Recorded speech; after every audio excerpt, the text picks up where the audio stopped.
Living alone doesn't have to mean you're lonely and unhappy. That stereotypical older spinster with her multitude of cats and overgrown gardens is long gone. In fact, the number of women who are living alone has significantly grown over the past 2 decades and seems to be continuing to grow. But living alone and being happy isn't a given. And that is what we are going to talk about today. Hello, my friends. I'm Sharri Harmel, creator and host of the Extraordinary Women 50 Plus show, a resource for women of a certain age who want to create and live a fabulous next chapter, maybe even your best chapter. Well, after 25 years of marriage, I found myself living alone and facing the rest of my life as a solo. I really thought I wanted to try to find another partner, but honestly, I spent more time worrying about what it would be like to grow old alone than actually going out and meeting men. It's always interesting, isn't it, to see where we focus our time. We say we want something, but we actually don't focus very much of our time on that.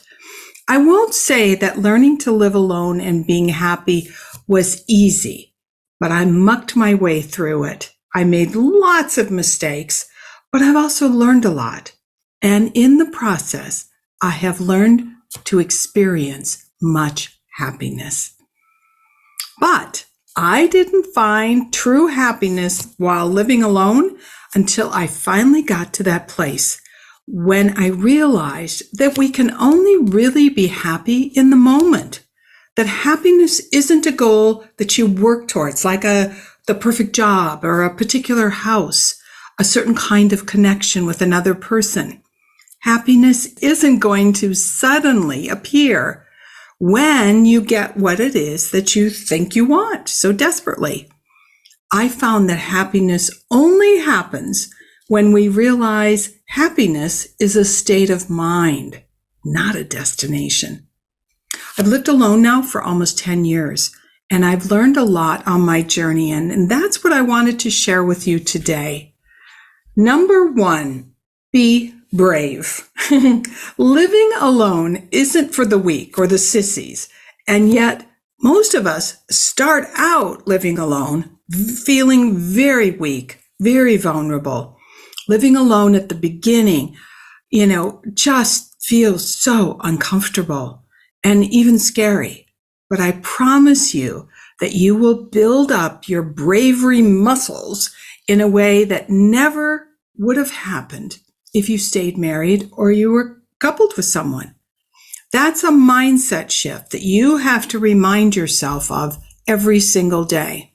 So many married women, myself included, didn't think living alone would be all that big of a deal or all that different from how I was currently living. But my friends, living alone will stretch you in ways that you cannot understand when you're married. Now, I had a marriage where my ex-husband had really no interest in taking care of me, our family, or any part of our joint lives. He made the largest percentage of the money, most of it, and therefore felt he could do whatever it was that he wanted to do whenever he wanted to do it. He golfed on weekends. He hung out with guys to watch ball games, or he'd go to games or go to the racetrack. He loved racehorses. These are things I didn't enjoy doing. So I spent a lot of time on my own. Because I had spent so much time on alone or, being a mom, I was sure that living alone wasn't going to be all that different after our divorce. Well, I was wrong. Living alone is very different. Every single decision you have to make will be made by you, all on your own. And initially, that is going to scare you.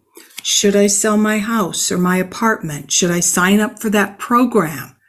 How am I going to budget for taxes or the repairs that might be needed on the house?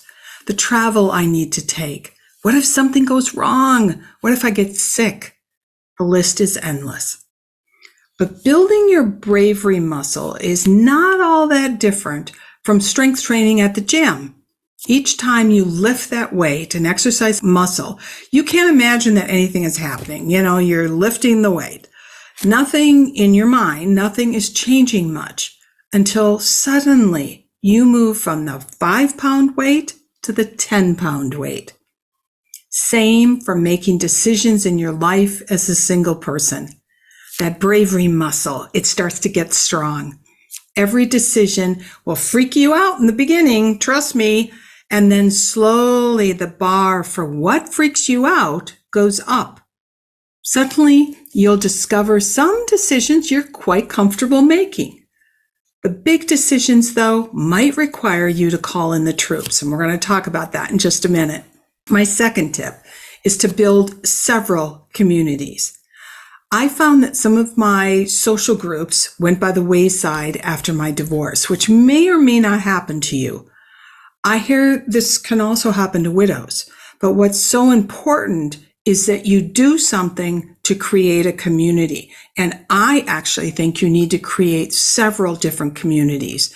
And that may or may not be the case when you're coupled, but certainly when you're single.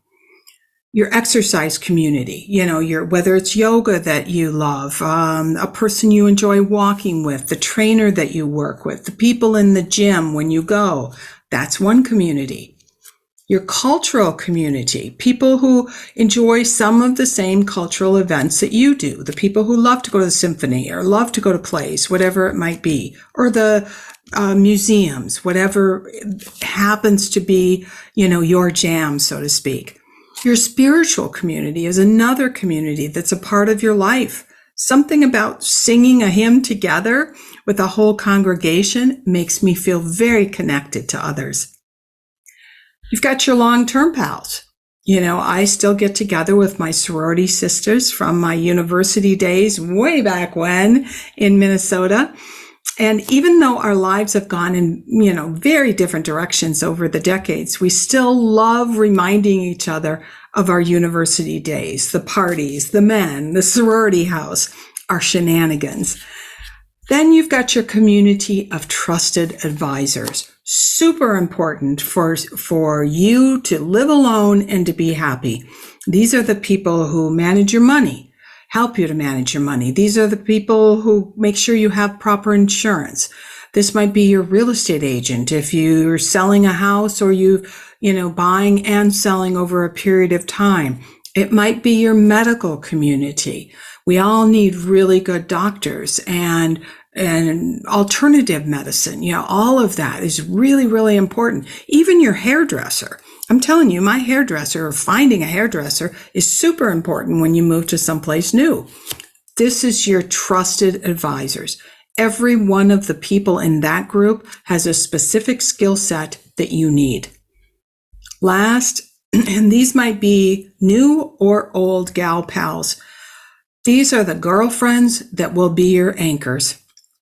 Some might be married, some might be divorced or widowed, but it is important, so important to have those good friends in your life that you can share with, that you can laugh with, that you can cry with when you need to.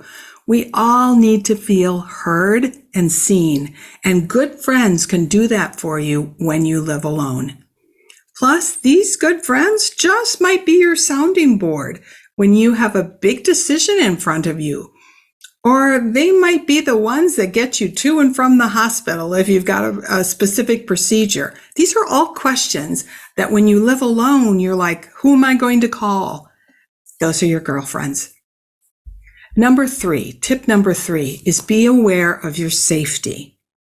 When we are married, we do all kinds of things, day or night, with total confidence in our safety. For example, I would never have suggested a matinee to my husband when we went to New York City or London to view plays or musicals.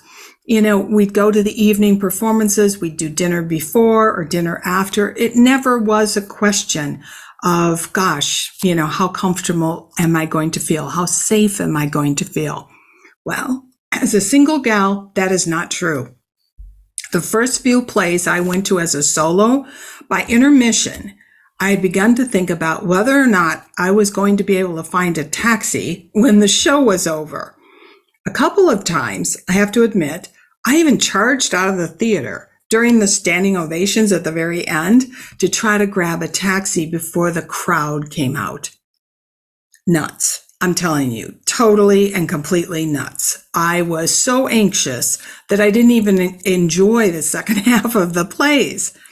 Well, then I switched it up. I started to purchase tickets to the same place that I would have gone to in the nighttime, but as matinees. I found that I was so much more relaxed. I could focus on the play or the musical. I could have a nice dinner after and still not be afraid that I wouldn't be able to find a taxi or get an Uber and then I end up on some dark street with a couple of drunks. That's what we're afraid of, bottom line. So don't stop doing the things you love, but figure out how you can enjoy them without putting yourself in a place where you are afraid. And this means you have to be flexible enough to switch up schedules, which leads to travel. Travel is another area where security is important. And travel as a solo is entirely different than travel as a couple. And I'm still figuring this one out. Cruises, for example. Let's start with cruises. The cruise companies need to figure this out. Couldn't cruise companies offer cruises that welcome singles, but not as hookup ships? Give me a break. I joined my good friend Elizabeth and her husband Kurt for a river cruise about a year ago, and it was a joy. I just don't know, and I thought about that the whole time I was there. I'm not so sure I would have had as much fun as I did if I hadn't known that there was a table waiting for me with my good friends every single night. My suggestion is that if you love cruises, they are something that you enjoy, find other couples who like to take, the same kind of cruises you do and ask if you can join them.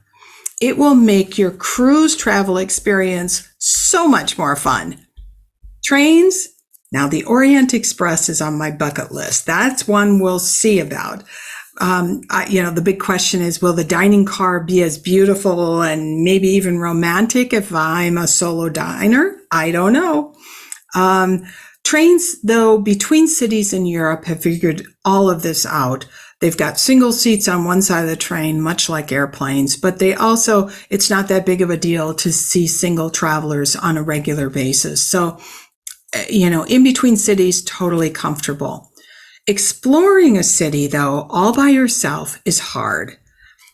I'll never forget the movie. I think it was Katharine Hepburn. She was a single gal, a woman of a certain age, and this takes place a long time ago. And she was in Venice. And so, I think it's called Summertime, if I have it right. I think that movie so perfectly describes what it's like to travel as a single woman, especially. It's hard. It's damn hard to go to a city that you have never been to before and try to experience that city as though maybe how you would have if you were part of a couple. Instead, I started choosing tours. I did the solo exploration a few times on my own, and I found that it was too lonely. So then I started to look at other options. I have found small tour groups to be fabulous options. I did one, it was, I think last spring with Sharon Santoni, who owns the company My French Country Home, and it was fantastic. Sharon assumed everyone was a single, unless you told her otherwise. And as a consequence, people were open to chatting and sharing breakfast and going for walks, shopping, you name it. We pretty much were all singles, all different ages. There were a couple of men as well as women. So it was a lovely experience. Soon, also, I'm going to be off to a historic houses tour to the southwest of England, where half the group is single and the other half is married. So, that mix is sometimes really fun too. One thing I do know, though, about tours is to stick to smaller groups. It tends to be a little more costly, but the smaller the group, I think the better the interaction between the members of the group. become rather than subgrouping, if that makes any sense. If you have a very large group, what happens is everyone starts to join into certain kinds of cliques, and you as a single will be left out, and you could potentially feel very alone. Now, I do have a comment on hotels versus Airbnbs. I have found, or similar, whatever you call Airbnbs. I'm using that as a more generic term. I have found that Airbnb experience to be unbelievably lonely as a single. Years and years ago, as I was starting to make my decision to stay longer and longer in Paris, I started renting Airbnbs or vacation rentals, all of that. And I'm telling you, I spent so much time by myself that it was kind of frightening, number one. And also in the actual building itself, there were no people. And so found myself, walking up and down these steep, winding staircases that they have in Paris, to the apartment I had rented, and I'd never see another person. It was isolating. The elevator was even worse. I remember thinking, oh gosh, if the elevator gets stuck or I fall down the stairs, no one's going to find me here for weeks. And the trash rooms, oh my gosh, don't get me started. So after, trying that option a few times, I realized that I needed to stay in hotel rooms. The staff becomes actually a sort of a temporary community around you. And I always like to choose hotels that have some nice common spaces, because I like to be able to sit and read a newspaper or my book and kind of have people come and go. It just makes me feel like I'm a part of a community, if you want to call it that, even if it's a temporary community. And that's important. And I say that, because we humans, no matter how introverted we are, and I'm very much an introvert, we are basically herd animals, and we do much, much better if we have people around us. Now, if you don't travel a lot like I do, a pet can be a wonderful addition to you being happy while living alone. Our biggest issue in living alone is that we are in our own heads all the time. I'm having conversations with myself up in my head all day long. Not good. And a pet can change that up. Number 6, make your home exactly how you want it. That's something you get to do as a single liver. You have the freedom to reinvent how you live and what you surround yourself with. I had to significantly downsize after my divorce, and that gave me the chance to clear out the stuff I had accumulated over the years and only keep what I really loved or what really was special to me, what meant something to me. And because I now live in much smaller spaces, my Paris apartment is 1 bedroom, my Boston apartment is only a 2-bedroom, my rooms have to be multi-purpose. The guest room, if I have one, which I don't in Paris, I do in Boston, also has to be my office or my den. I don't need a large dining table, but I do like to have my coffee at a table in the morning. So, where can I configure my space so that it suits the way I like to live? My last tip, and probably the most important tip of all, is that you really need to take good care of your mindset, the way you think and what you think about. It is so easy to be a victim. It is so easy to get mad at yourself for not doing something right. I've moved. These are some of mine. I've moved too much. What a financial disaster.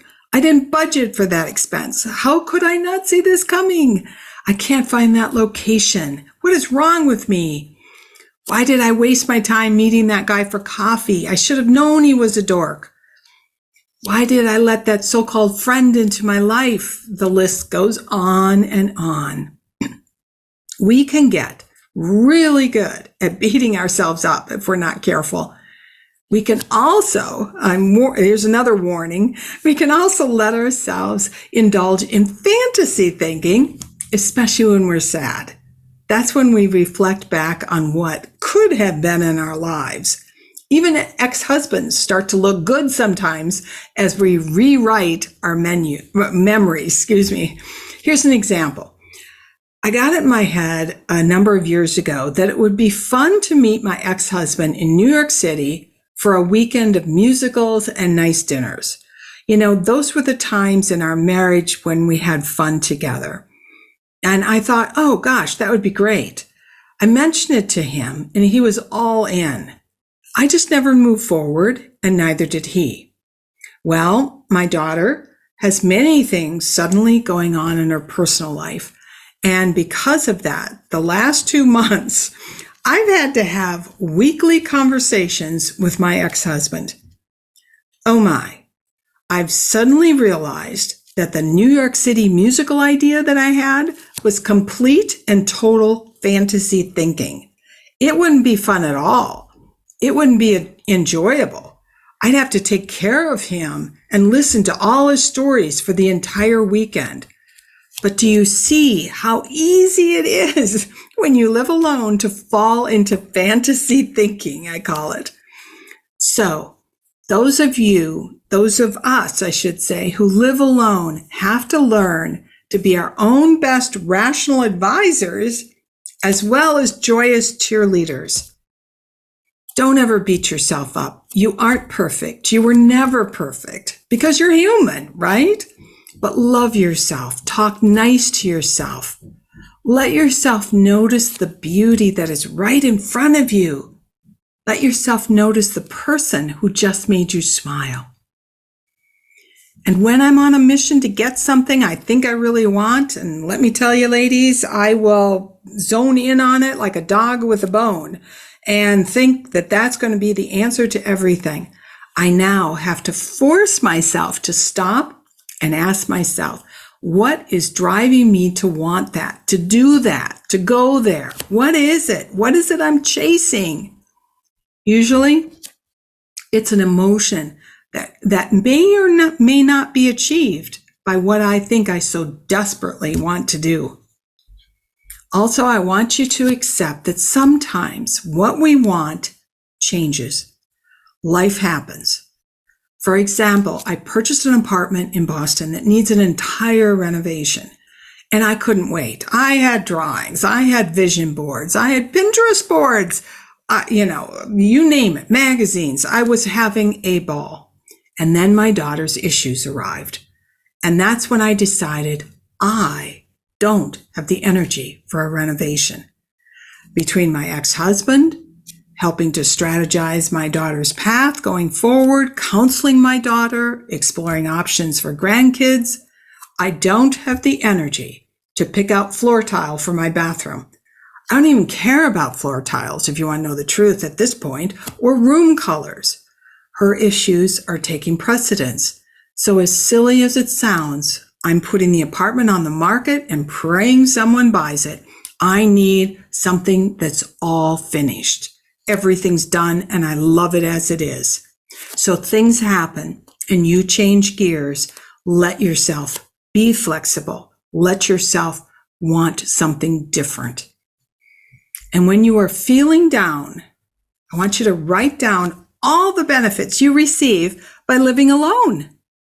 I mentioned flexibility. You can do whatever you want, whenever you want. You can change your mind. Freedom. You can manage your life however you wish. Don't want to eat dinner tonight? Fine.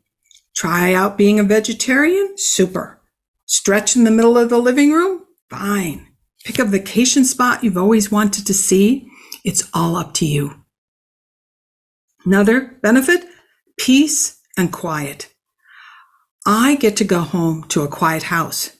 I can turn on music I love or a show I want to see. The house is exactly how it was when I left it. And truly my home is now my sanctuary. It refuels me as well as comforts me. That's a real benefit. Living alone, though, also gives you the opportunity to have the time to really get to know yourself, warts and all, and better understand where you need assistance and where you shine. It becomes obvious when you have that time to get quiet and reflect. It becomes obvious what it is that actually makes you happy, what brings you joy, what doesn't.